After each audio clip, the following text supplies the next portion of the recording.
When Design Space first opens after updating to version 7.21, this is what you'll see. This isn't the first time it only shows something generic as what's new, but it's weird when you consider that the beta version of this update included editable images. So what happened to them? I'll explain the answer to that and the other changes in this update. My name is Ruth. This is Hank's Maker Mentor, where I help you learn how to make. When I want to read about the changes to Design Space, the release notes on Cricut.com are my first stop. For the editable images, there is also a Cricut blog article and a frequently asked questions page. I've linked all of them in the description of this video. The release notes explain that editable images will be activated for all users once the update rolls out to everyone. So we're going to look at the pictures in the release notes to give us an idea of what to expect. This video will just be an overview. Once it's available to everyone and I no longer have a splitting headache, I'll do a more in-depth video about the editable images. They'll be adding an icon for it on the left side of the canvas between phrases and upload.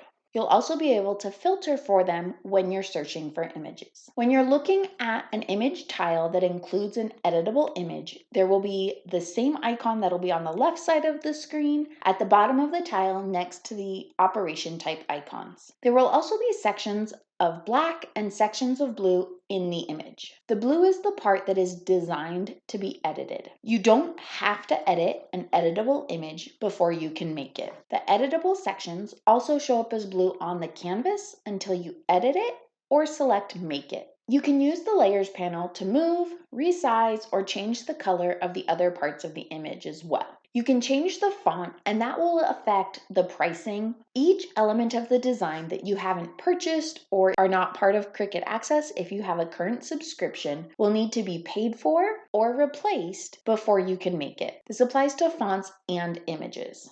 It can be replaced with a font or image that you have uploaded or another Cricut product that is free or you've already purchased. Editable images will be available on desktop, Android, and iOS. Since Android doesn't support text wrapping and curved text, if the editable image contains those features, there will be a message to let you know. You can still use the design, but you won't see those features in it. The other changes in version 7.21 include full width profile support. The old version had gray bars on each side of a profile. This version makes use of the full width of a standard screen. If your region supports Cricut.com shopping, links to purchase materials will be included in the project details screen. It's like the affiliate links that YouTubers such as myself include in our descriptions to help you find items for a specific project, but with affiliate links, you're helping support individual creators. The contributing artist badge is being moved. It used to be to the right of their name. Now it'll be part of their profile picture.